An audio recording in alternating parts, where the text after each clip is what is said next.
Welcome to another episode of Inflection. I'm your co-host, Brian Berletic. Joining me, as always, is Angelo Giuliano. Hello, Angelo. How are you? Hi, Brian. All good. All good. Okay. And this week, we're going to be talking about Myanmar yet again.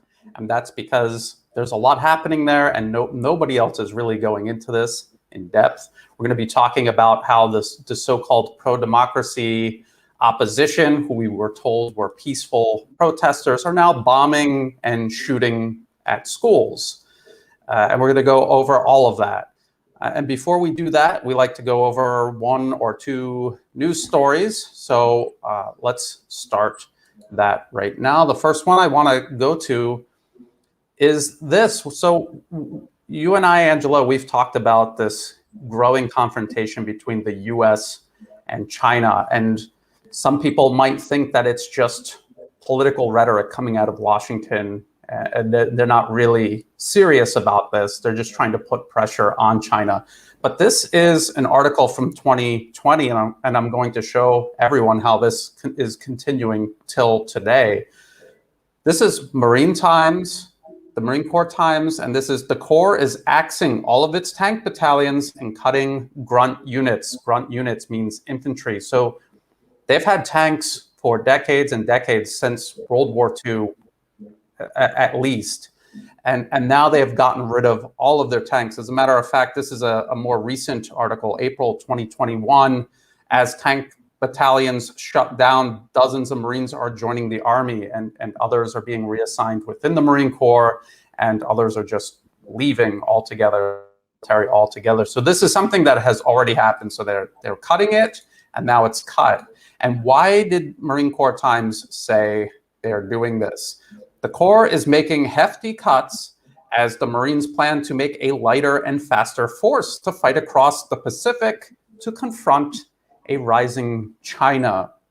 What do you think about that, Angelo? Reconfiguring an entire branch of the US military, not just to specifically fight China, but to do it in a very specific place in the Indo-Pacific region. What do you think about that? There's some more that we're going to get into, but I want to get your initial reaction on that.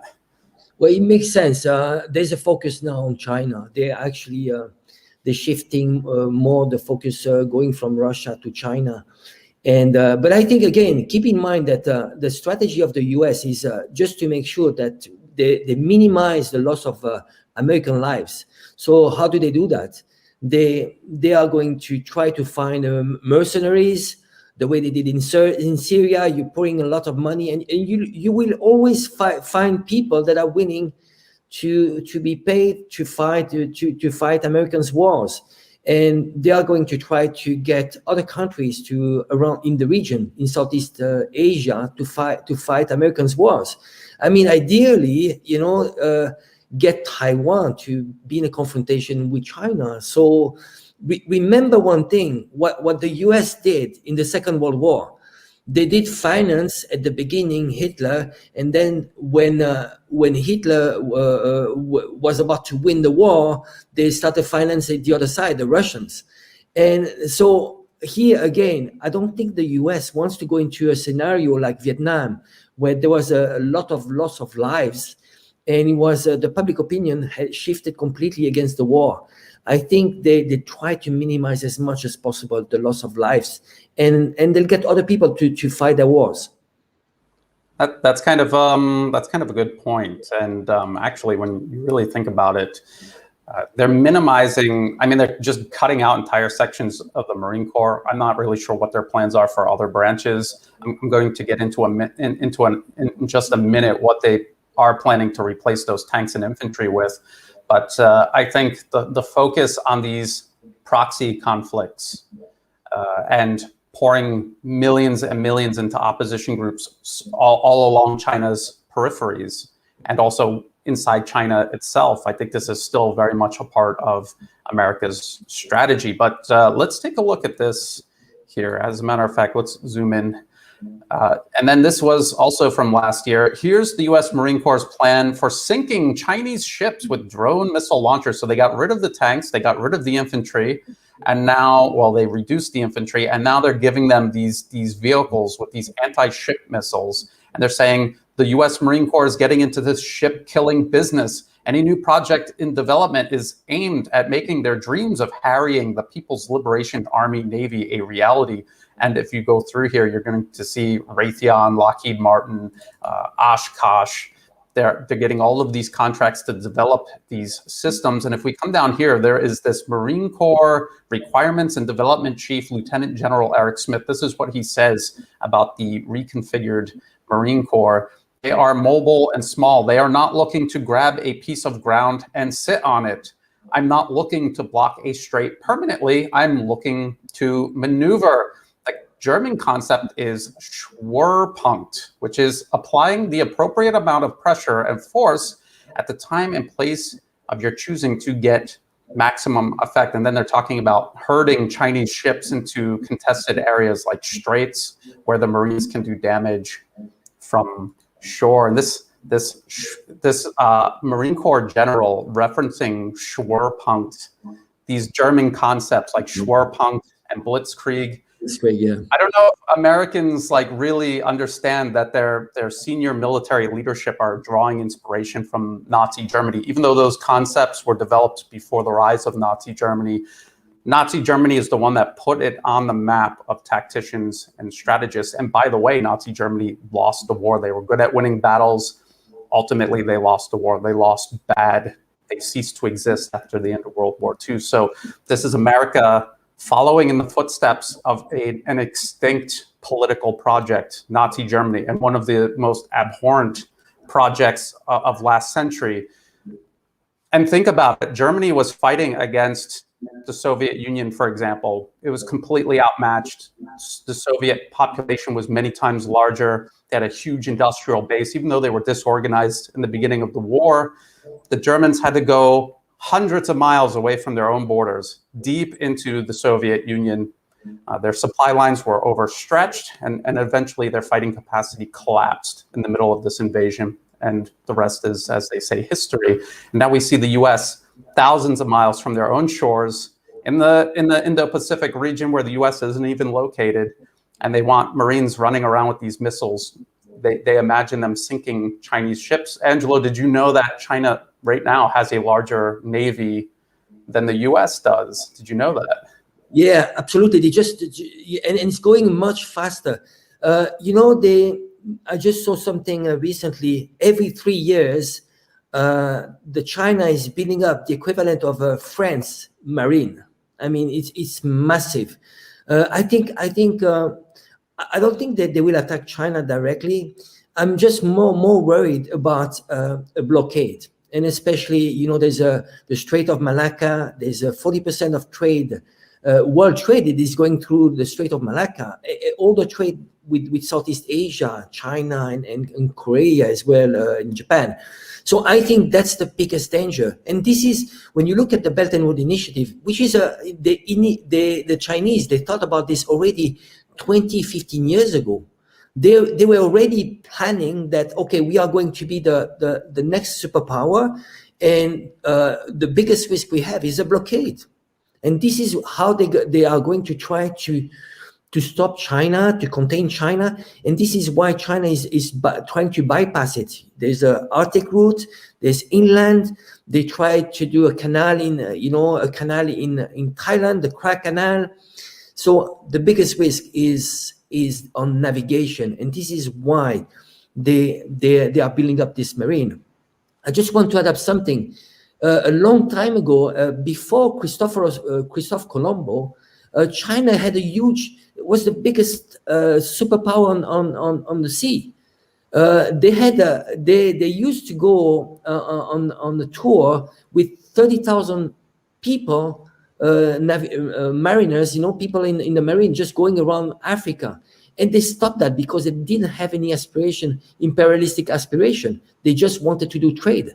So what they worried about, Chinese, are just trade. They don't want, the worst thing would be a blockade. And again, they saw what happened to the Japanese. Pearl Harbor happened because there was a blockade. It was the declaration of war was not the Japanese. It was an American declaration of war towards the Japanese. And Pearl Harbor was just a reaction. So what they'll try to do is a blockade and try to have a reaction from the Chinese and maybe start a new war, confrontation. But those are all really good points, and what many people might not realize is that there already was fighting between the U.S. and Japan in the Pacific. The U.S., just like they are now, they were encroaching on Asia Pacific at the time. They had essentially colonized the Philippines. It was a colony of the U.S. And between them and the Japanese, they were fighting over all of this territory in Asia Pacific. And of course, the U.S. is not located in Asia. So, what are they doing there? And before World War II, there was a famous U.S. Marine Corps general, Smedley Butler, who wrote War is a Racket. And in that book, he talks about the U.S. provoking Japan. And then, of course, that turned out absolutely, just like you said, the Japanese were provoked, and it was a war that they were unable to win. Some people could argue that Japan lost that war before it even started. They just didn't have, just like I was talking about Germany versus the Soviet Union, they did not have the industrial capacity, the people, the technology to fight the United States. And by the end of the war, Japan had one capital ship left in its fleet. At the time, the U.S. dropped atomic bombs on 2 Japanese cities, and Japan had already essentially surrendered. The U.S. just didn't like the terms of surrender. Some people might try to compare that to what's going on today between the U.S. and China, but as we can see, China has the numbers, they have the economic and industrial base, and they're very patient.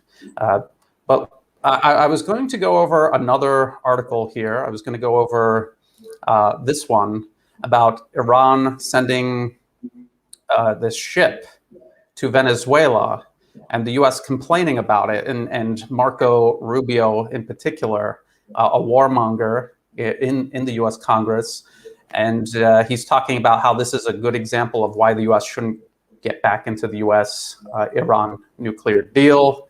And I've said many times that Biden had no intention of ever restarting that. It was a trick from the very beginning, and the U.S. is, again, it's flailing. It's complaining about this, but there's nothing that they can do about it. So it makes them look incredibly weak. Complaining about something, there's nothing they can really do about this. It's not going through American waters, and there's no legal basis, and that's what this article talks about, to stop this Iranian ship.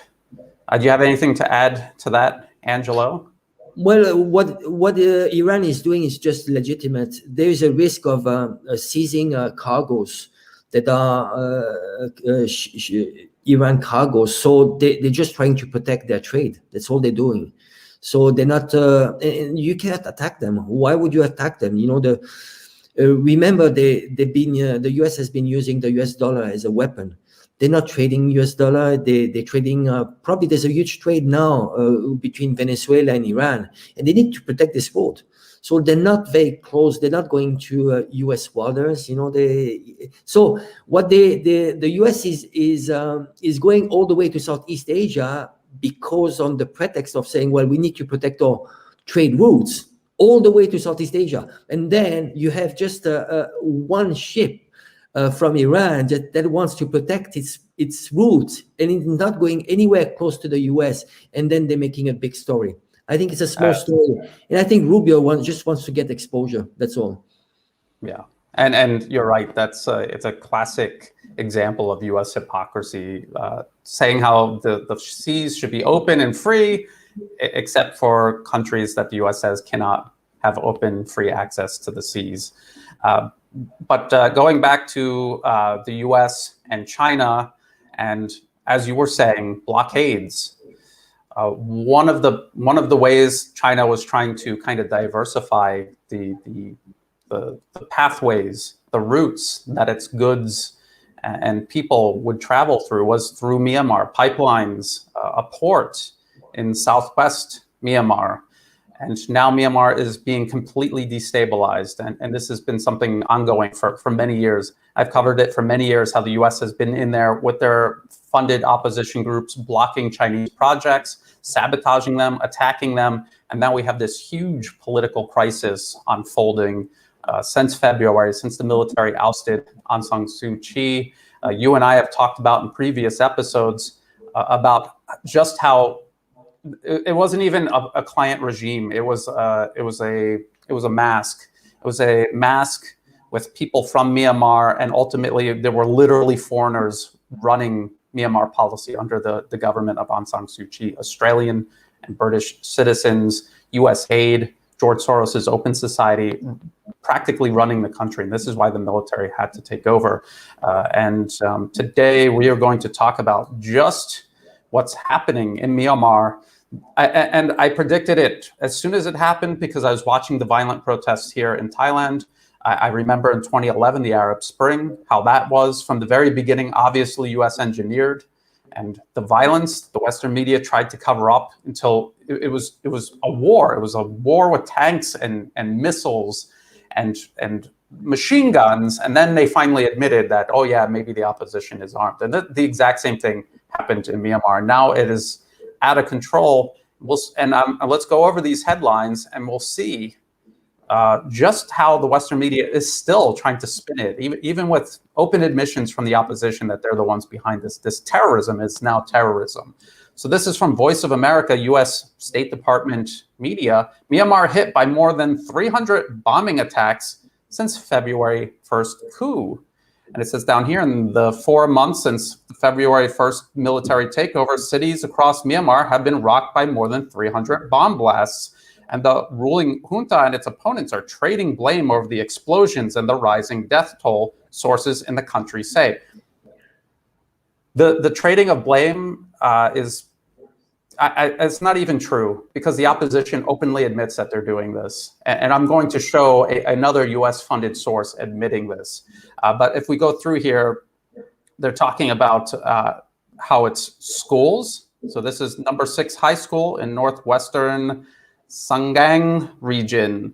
And here here's an anonymous source telling Radio Free Asia, another US State Department media platform, he thought the police stations in the school were behind the attack. The police are stationed in the school in the first place to get them open and get students going there. So why would the police be bombing the school that it's their job to open and get students into?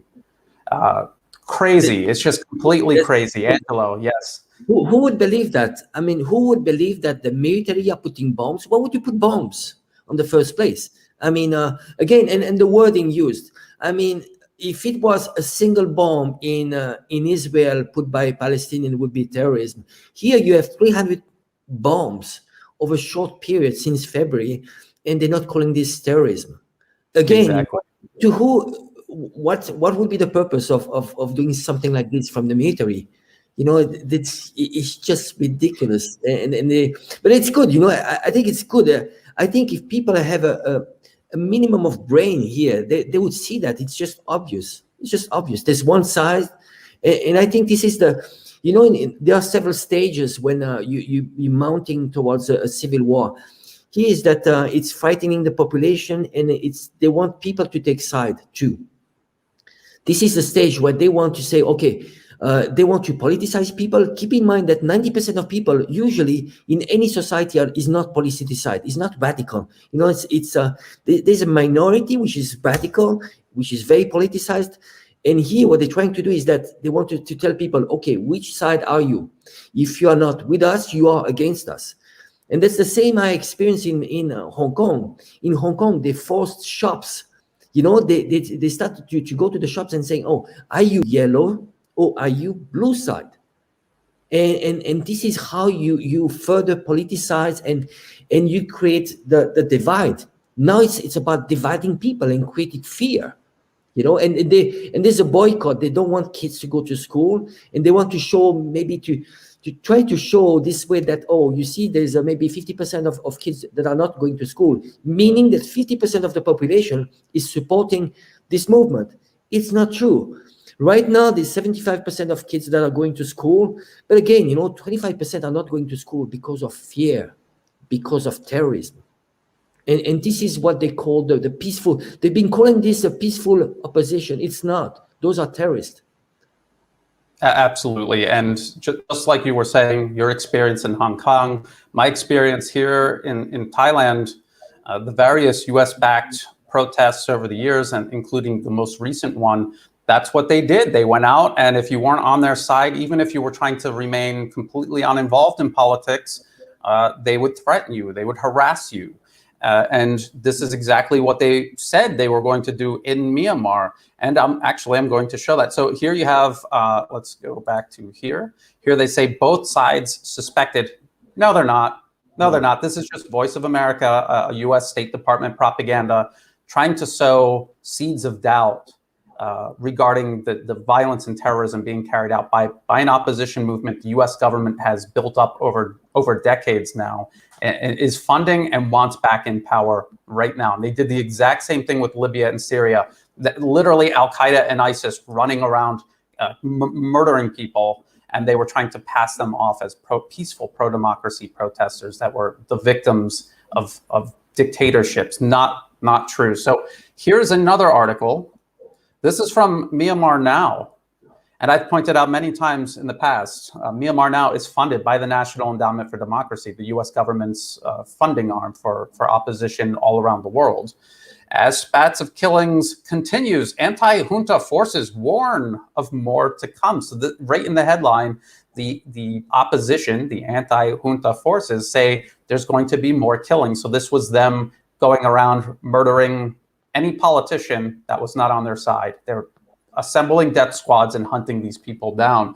Elements within the anti-coup movement are increasingly turning to guerrilla tactics to resist the junta's repression. So this is how they're justifying straight up terrorism. And if we come down here, one of the most recent, and they're talking about these attacks, came on Tuesday afternoon when a lone gunman shot at two soldiers stationed outside the number 32 basic education high school. And this was in Mandalay, killing one and injuring the other. And these are not homemade weapons like the Western media keeps saying. These are real war weapons that are killing people. Unlike many such incidents, because the opposition doesn't always take credit for it, even though they say that they're going to do it, this one could be attributed to a particular group, the Mandalay People's Defense Force. So this is the so-called pro-democracy peaceful protesters. They've already reorganized themselves as People Defense Forces, armed groups, death squads, basically. And this one admitted that they attacked this school. And they said this is part of a nationwide network of local civilian resistance forces that aims to coalesce into a federal army. So this is affiliated directly with that national unity government that we've also talked about. Right here, our PDF team has started carrying out guerrilla activities in Mandalay. One of the group's leaders said he also claims responsibility for a recent series of small explosions in 5 townships. So this is them admitting that it's them setting off all of these bombs that Voice of America is trying to pretend it's a huge mystery who's doing it. And he insisted, we don't want people to go into crowded places such as the electricity office or the courts. So pretty much any public building associated with the government. If you go there, they're saying you're going to be a target because we're going to shoot at them, we're going to blow them up. And if you're there and you die, it's your own fault because we're warning you. So this is what they've been doing on social media. And if people don't believe me, go on social media, follow some of them. You will be shocked how open they are about admitting all of this. And Angelo, you were talking about the schools, Reuters boycott and bombings mar Myanmar's new school year. Bombings, again, just like you said, this is terrorism. Terrorism mars Myanmar's new school year. Not like bombings, like it's a heavy rain or something, bad weather. It's bombs. It's terrorism.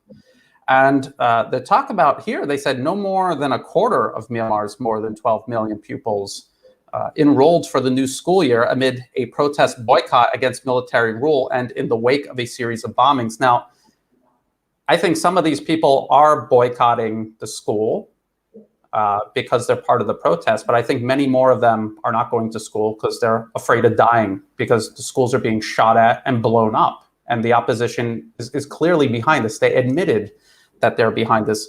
And there's one other thing I want to show people. Right down here, it said 125,000 teachers, which sounds like a lot. They were part of the boycott, but that's out of 430,000. So that's not even half. So it's a civil disobedience movement. There are a lot of people joining it, but it's not even half. It's a minority. And so when you have a minority, go ahead, Angelo. I just want to add, like there's a huge meddling into the unions. We saw this also in Hong Kong. So those teachers' unions are very easy to be corrupted. So what they've been doing for a long, long time was to pour huge amount of money into those teachers' unions. And so those unions are in the hands of the US. I just want to add one more thing, is that they are doing random execution of village leaders. So if they're asking those village leaders to take side and to pledge allegiance to the anti-coup movement. So it's a mafia style. If you're not with us, we are going to kill you. And keep in mind, those village leaders, they've been democratically elected, and they have a responsibility just to protect the village and to make sure that it's business as usual, even though, at the national level, there can be problem, but at the village level, how can you politicize all the way to the village level and kill them? They just, they are acting like mafia style killing. You're not with us, well, we kill you. And the amount, it's huge. We're talking about tens of villages that are being killed. It's very scary. It's very scary, and it's getting more and more extreme. And I think we can call it now a civil war. We were expecting a civil war. We already saw a couple of months ago the direction it was going, but now Myanmar is at civil war. Absolutely. And what you were saying about the unions being infiltrated by U.S. Government agencies, this is not just us imagining this. Carl Gershman, the head of the National Endowment for Democracy, in that video conference that got leaked, he admitted that they control the unions in Belarus and everywhere else. That's one of their strategies, is infiltrating the unions. And the point I wanted to make, though, was that despite that, not even half joined the civil disobedience movement. So we have one article here where they're admitting that that's what they're doing. They're carrying out attacks on schools, and they're telling the people, don't go to school, don't go to any government building, don't pay your bills. We're trying to collapse this government. And if you do anything at any public building, you're probably going to die. And then we have the motive here. Not even half are joining their civil disobedience movement. Only a minority is joining it. So in order to stop people from participating in society, they're using terrorism. And just like you said, Myanmar Now, a US government-funded media organization spewing propaganda, even they, every single day, are reporting on these village leaders being executed by the opposition. And just like you said, you don't agree with somebody's politics. This all started out with them claiming, oh, the army is brutalizing us.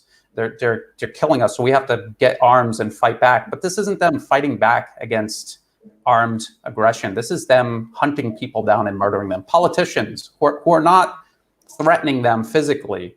And this is why the military has been using force against these protesters, because the opposition was violent from the very beginning. And when I told people that these same supporters of Aung San Suu Kyi were the ones going into the Rohingya communities, chopping people up and burning their homes and their businesses down, people were skeptical. But now look with your own eyes what the opposition media itself is admitting.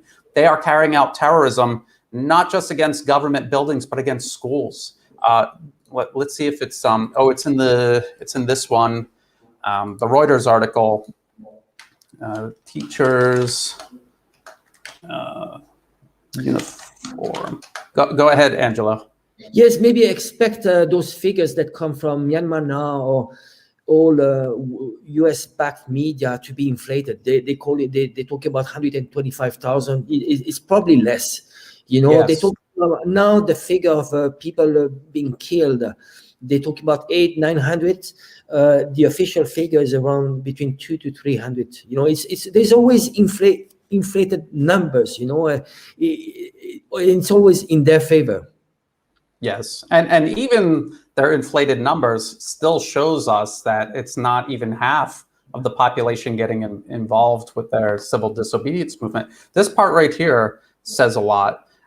First of all, it said security forces stood guard at some schools and brought pupils under armed escort from their homes. So these students that want to study, they're afraid for their lives. They need armed escorts to get to school. And here it says, teachers were also afraid. Some teachers go to school in normal clothing and change into their uniforms only inside the school. Now, why would they have to do that if the opposition wasn't targeting teachers who are, because some people might not know this, but in some Southeast Asian countries, teachers wear uniforms to go teach at public schools. And so it's very easy to identify them. And if you have an opposition trying to shut down the schools, they're going to be able to target a teacher very easily, unless they do this. So this is the climate of fear and terrorism this US-backed opposition has created in Myanmar. And we still have not heard, actually, let's go to this. The Irrawaddy, also funded by the National Endowment for Democracy. So I'm not, you know, people say I'm working for the junta in Myanmar. All of the sources that I use are from the opposition, the US government-funded opposition, and even they have to admit this because there's no way for them to cover this up. Myanmar school attacks, unacceptable, says UNICEF. And again, they're going to sit here and say there's a blame game going on where they're trading blame. But I just showed everyone from Myanmar Now that the opposition admits that it's them doing this, and they have the motive to do it. It's very obviously them doing it. Myanmar's government wants to show that they can keep running the country. They have the soldiers and police at the schools in the first place to get them open and get people back to normal. And to stop it from going back to normal, the opposition is using terrorism.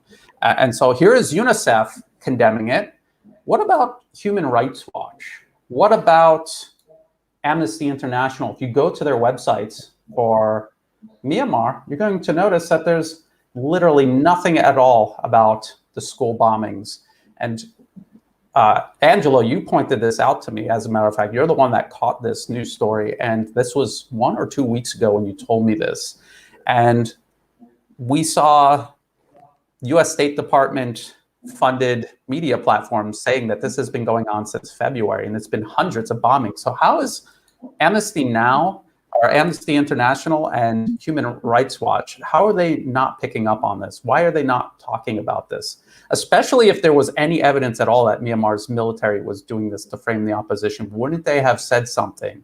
And the fact of the matter is, and we've seen this so many times before in Hong Kong, here in Thailand, and in Syria, and in Libya, we watch these fake, and they are absolutely fake human rights groups covering up atrocities carried out by the US-backed proxies and making things up about the governments that are trying to be overthrown.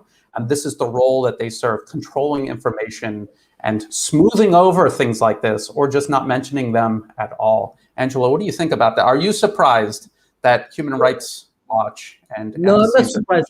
It's always about the funding, where whenever you look at the money, follow the money, who's funding them. The main contributors of Human Rights Watch and Amnesty International is the US, and they need to follow somehow the US State Department objective. There are a few cases where they are actually working for human rights in the case of Palestinians, but because the story is so big and it's becoming mainstream now. It's a good thing, of course, for Palestinians, but keep in mind they need somehow in some cases to be for human rights, and it's legitimate. But when it comes to NATO agenda, then it's all completely fake. I want you to just say one thing. You mentioned before, we have a hard time finding English-speaking media on Myanmar that is telling the other story. Everything, all the medias in English are all US-backed, US-funded, and the very few that are on Myanmar that are telling you a more balanced story or the other side story are being banned on social media. So we have to, you and I, we have to work very hard to find the information on Global Light on Myanmar and so on, and then we can have a more accurate view on what is happening on Myanmar. And it's a hard work. And this is one of the reasons we are stepping in, because there's so much misinformation, and we've been calling all along. It's been 2 months. We've been working really hard on this. We've been calling along, what was their motives and where they're heading. And so far, the US failed to put the puppet regime in place, and they're going for the next solution. What is the next solution? Is to just create chaos. You create chaos. They don't care about Myanmar. When you create Myanmar was already in a civil war. It's been very split with the ethnic armed groups. So it's not very united country. Now it's going to be very easy. Just, you divide and conquer. It's a chaos. It doesn't matter. It's not going to affect the US, but it's going to affect China indirectly, and all the region. The region is going to be affected. They are going to have refugees. You already have a lot of refugees in Thailand, in China. People don't know it, but there are hundreds of thousands of Burmese who have fled into southern Yunnan province. And the whole region is going to suffer. Absolutely, and again, that's what this is all about. Well, there's a couple of things here. ASEAN, this organization of Southeast Asian nations, they are still being pressured to back this opposition and to shun, to boycott, to sanction. As a matter of fact, the only thing that you will see here on Amnesty International and Human Rights Watch is the need for more sanctions on Myanmar to keep pressuring the government that's in power, and no mention at all of the terrorism and the compromised nature of the opposition. So this is still going on, but then you have to ask yourself, who in Southeast Asia right now is going to want to back an opposition blowing up schools? I mean, what are they going to do when they get into power? And when Aung San Suu Kyi was in power, this was the big reveal, was that no, she's not pro-democracy. No, she doesn't care about human rights. She's part of this extremely racist, genocidal, selfish. It's just the product of British imperialism. This is what they turned the people in Myanmar into, and she was the embodiment of that. And her National League for Democracy were the embodiment of that. Plus, they were also selling the country out at the same time. And just like you said, they're going to create refugees. They're going to go into Thailand. They're going to go into China.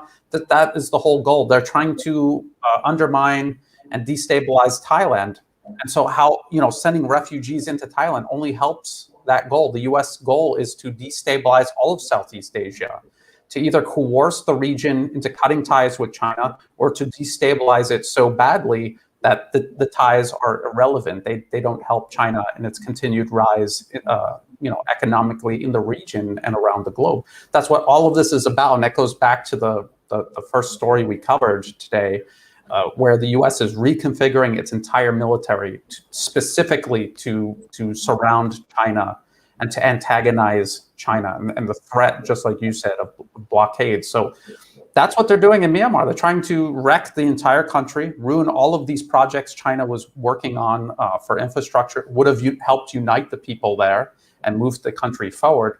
This is what the U.S. This is what U.S. foreign policy is really aimed at: chaos. And we could see that. Just look at from North Africa all the way to Central Asia and everything in between, completely destroyed or languishing under sanctions because of the U.S. Angelo? I want to add up something which is related to democracy, the whole concept of democracy and what democracy can lead to.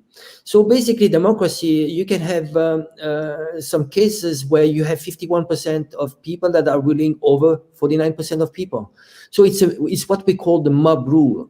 And you see there are lots of distortion because of that.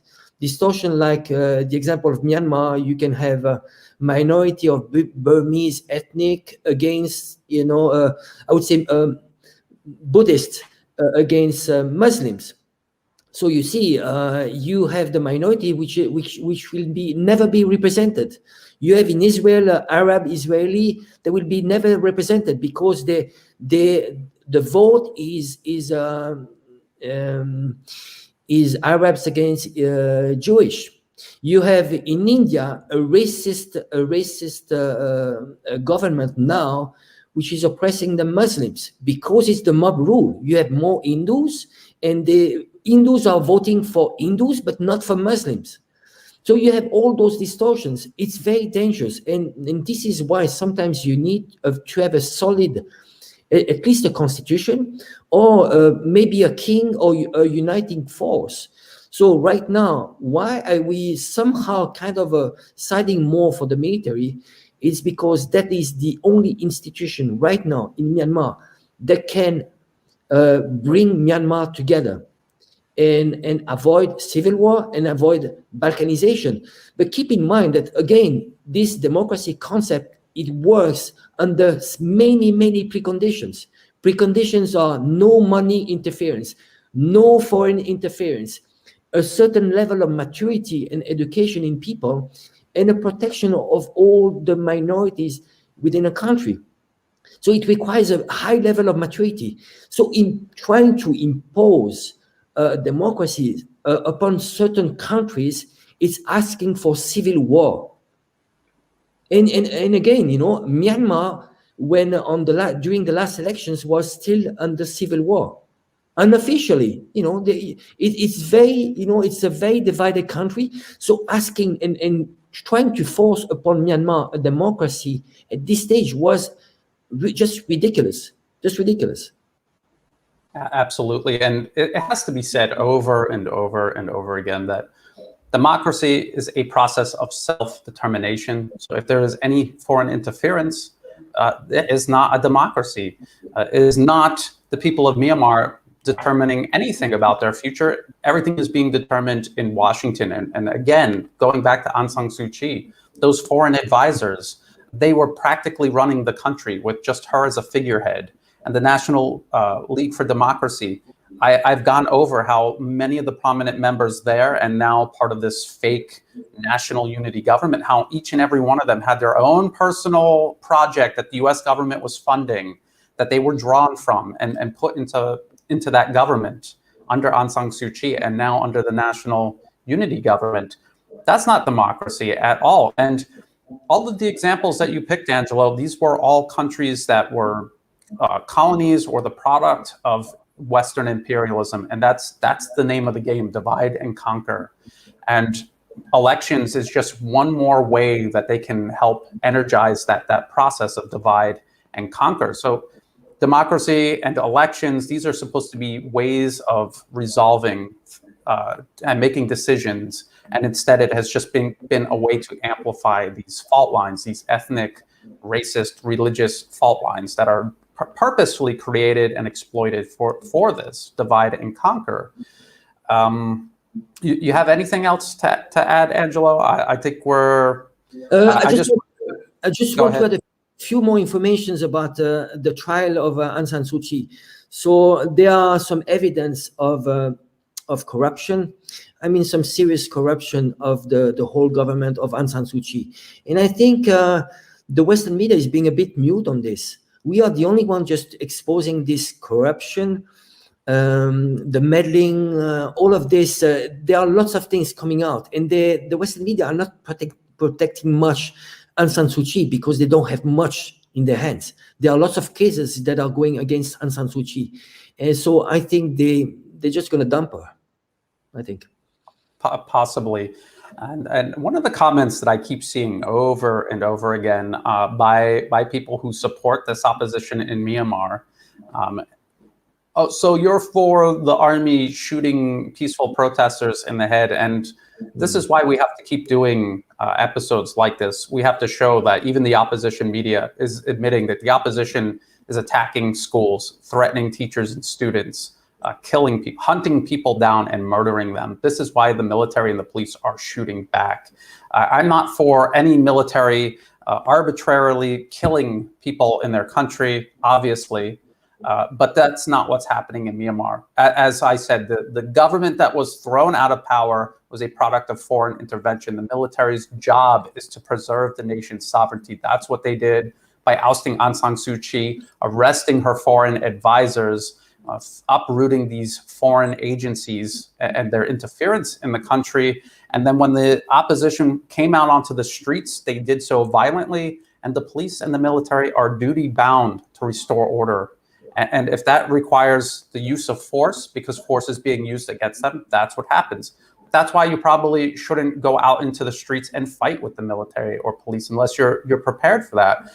And now even the opposition media is admitting that this is armed, they're calling it resistance. I would call it, this is another proxy war. I don't even know if it's accurate to call it a civil war, because a civil war is an internal thing. And this opposition wouldn't even exist without US, British, Western European, Australian support. They wouldn't even exist. And so I'm not sure. I understand why people say it's a civil war, because it's two sides inside of a country fighting each other. But that's what this is right now. These aren't peaceful protests being put down by a callous military dictatorship. This is armed conflict right now. And even the opposition admits that. So for people that want to keep posting that comment, just look at the opposition yourself and ask yourself, why are you supporting people who openly admit that they're bombing schools, shooting at schools? The military isn't admitting that they're killing innocent people for no reason. They're explaining why they have to use force.